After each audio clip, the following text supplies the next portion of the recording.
What is up YouTube, and welcome to this Lightyear ending explained. For me, this was a confusing movie pre-release as I was unsure where it sat in the lore, considering we had a Star Command TV show, movie, multiple Toy Story movies, but let's discuss. So in Toy Story lore, that's a ridiculous term, in 1995 Andy went to see this movie that we saw. I mean, I hope you've seen it, or spoilers, you know. This led to him asking for the toy of Buzz Lightyear, which we saw him get in Toy Story 1.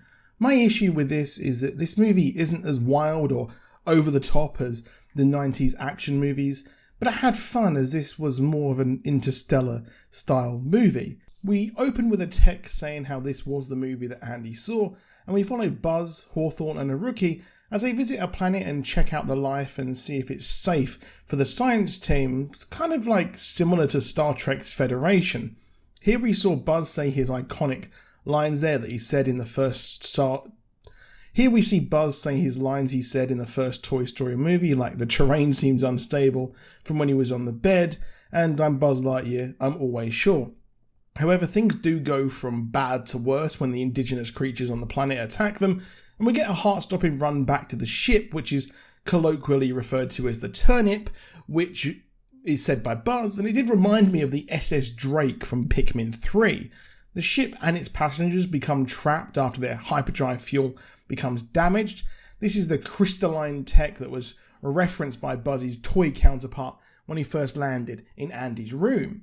We get a montage of them making a new life on this planet before they go on to try and make more hyperspace fuel, but things go wrong when one, it doesn't work, and two, in the plot lifted from Interstellar, him going at hyperspeed causes a time dilation, which means minutes pass for him, but years pass for those back on the planet. Yep, Interstellar with no kind of weird cupboard. As he returns, he finds his partner's got engaged, and is happy staying where they are. And, well, he's given a cute Socks AI cat robot, which is hilarious and cute all in one. He spends months for him to try and perfect this, but for decades for others. And, well, he lands finally after, trying to get this to work, but he's told that this isn't going to carry on as the Hawthorne dies and we get the new commander who opts for a laser shield instead. However, Socks has perfected the formula in the time it's taken for him to, be a spaceman, and he dips as we see him escape, steal the ship, it works, and he lands 22 years later, only to find evil Emperor Zurg has arrived.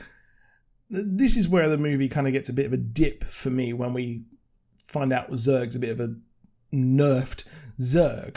Hawthorne's granddaughter is there, and the mission begins to take out Zurg's ship and save the people as the ship powers the robots. Yeah, the ending of Avengers and Phantom Menace pretty much. A ragtag group of not even rookies has gone to this mission to try and take the ship out. I love the coming together and Buzz having to come to terms with the fact that he needs to take on help from others, even rookies, as him being bullheaded and a lone wolf in a way caused this mess. I liked how they all got Space Rangers suits, and like the flip-up pad thing that Woody would say is a sticker is there as well.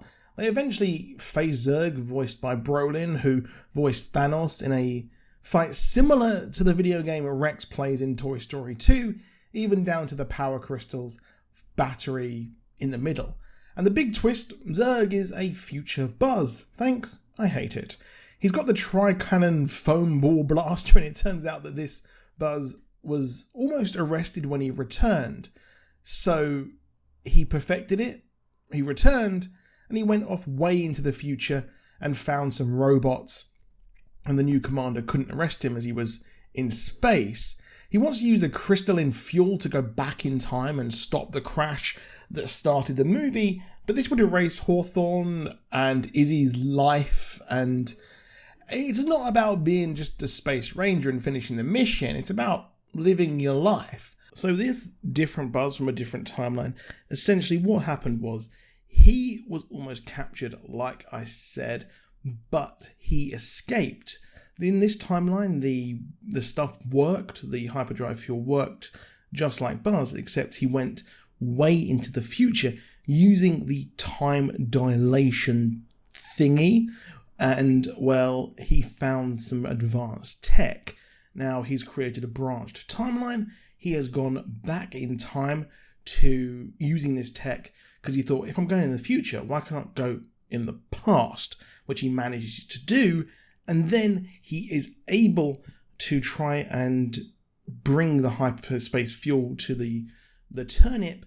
And then he is able to go off and complete his mission. But he can only go back to this specific time. The time he goes back to, kind of like 1 week ago, is the furthest back he can actually go. So that means that this branch timeline is very, very head-scratching, and it's going to take a smarter person to explain the science behind it. Zurg is defeated as they return, as Buzz accepts his new planet and they become the Universal Protection Rangers with the iconic suit they had, or Buzz had, in Toy Story, which I kind of wish he had the whole time, and his ship that the toy comes in as well. Now we have them head to Quadrant Sector 4, which is exactly where they go in the game at the start of Toy Story 2, and the curious final post-credit shows that Zurg somehow has survived.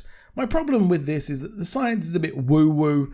The fact that, well, he's created a split time paradox here, that he went off into the future. It's not really explained, as it didn't really make any sense in my opinion, but I really like the movie as it is, but the Zurg twist really did not do it for me. The movie's not a 90s movie, which I was kind of expecting when they did the opening crawl, and it's a bit of a shame they could have gone whole hog and gone so over the top, but they didn't. But hey, overall, I enjoyed it. But that is it for this video. Please drop a like down below if you enjoyed it. To subscribe with notifications on, and I'll see you soon, and goodbye.